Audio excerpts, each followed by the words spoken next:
So hopefully you've already seen the video where I make the wooden owl wings. This week I'm going to finish up that project and build a Shadowbox frame for them.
So what I have here is a S4S 1x5 of maple. So that means that it's 3/4 of an inch this way, 4.5 inches this way. I've done some measuring and I figured out that I need a frame that is 4 inches deep. The only problem is that my table saw only has a 3-inch rip capacity, so I can't stand this thing up on its edge and just rip out the channel for it. I'm gonna have to dado out a section to get down to that 3-inch mark, and then I can rip out the channel. So first off, I'm gonna cut this down into more manageable length.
This is my spline jig. It's very simple, basically just a 90-degree angle. It rides up against the fence.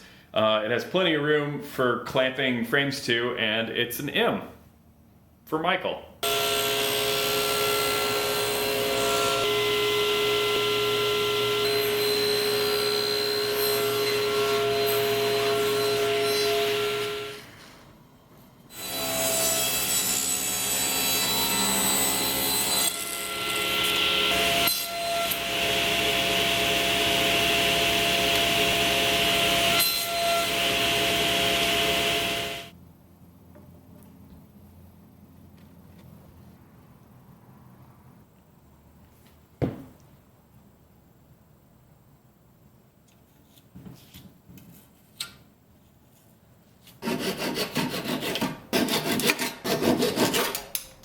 So for years I tried to cut splines backhanded.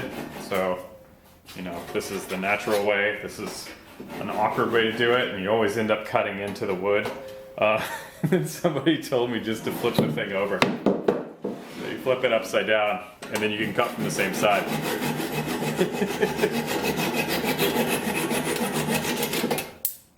There you go.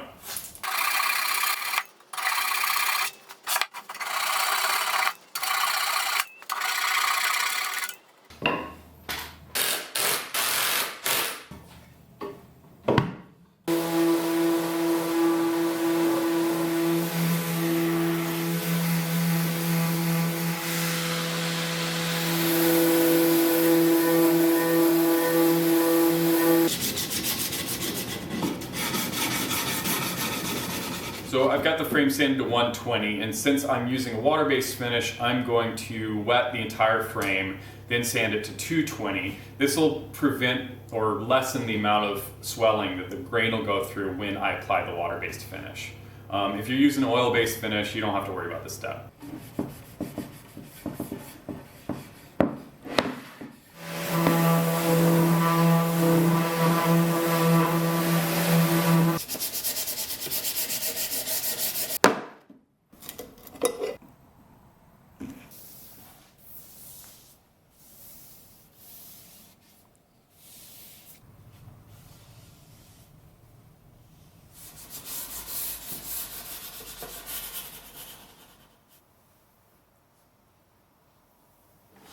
So with this finish, I like to do the first 3 coats with a foam brush, and then I do the last coat with a rag. The foam brush builds up layers, so the rag I just have a little more control. And then I'm sanding in between each coat with 320 grit sandpaper.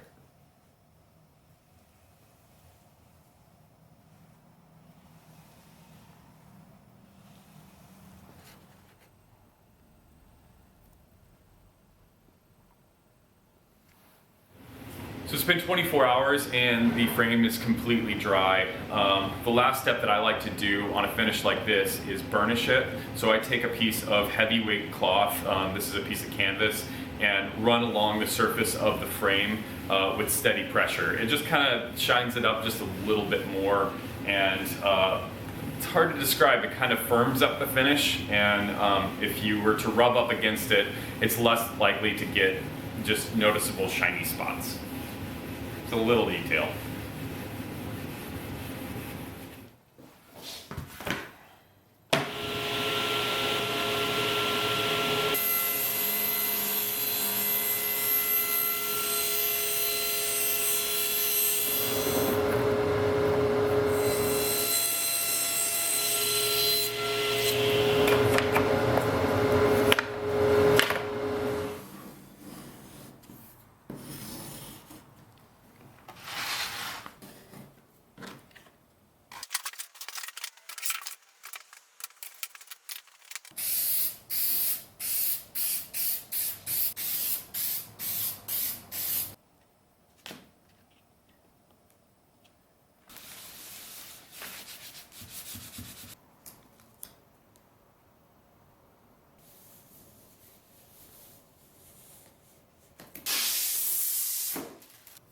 So this is Plexi Cleaner. Don't use glass cleaner on plexiglass. It'll scratch it. This stuff is designed for this. It also cuts down on the static that happens after you pull the plastic sheet on it. So it's really good to do before you insert it, just to make sure it's not attracting, sawdust.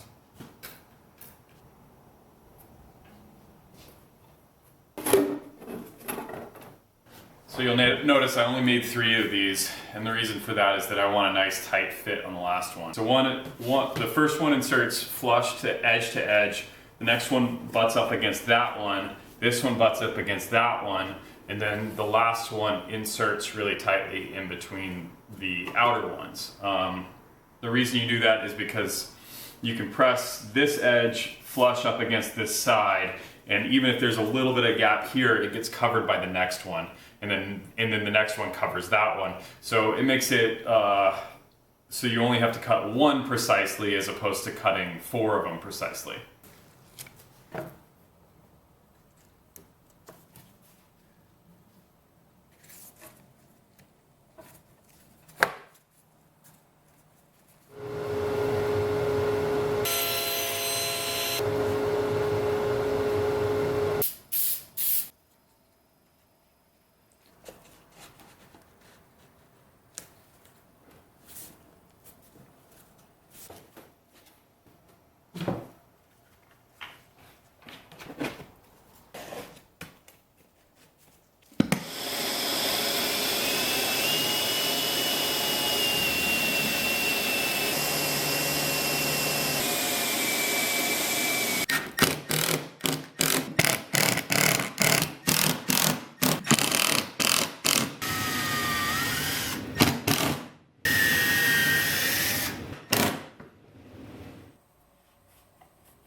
Hey, thanks so much for watching, and if you got any questions about this project, feel free to ask them in the comments down below. The one thing that I did want to mention is that if you don't have a dado stack for your table saw, it's no big deal. You can still make that cut. You just have to make a series of passes with a single blade. The other thing I wanted to say is that this channel's been growing a lot lately, and it's really exciting, so thanks to all my new subscribers. And if you want to continue to support this channel, I've set up an online store so you can pick up a t-shirt. The other thing is I'm really active on Instagram, so if you don't follow me already, give me a follow. You get to see everything that's going on behind the scenes in the shop and what upcoming projects I'm working on. So yeah, thanks a lot guys, and I'll catch you on the next one. Bye.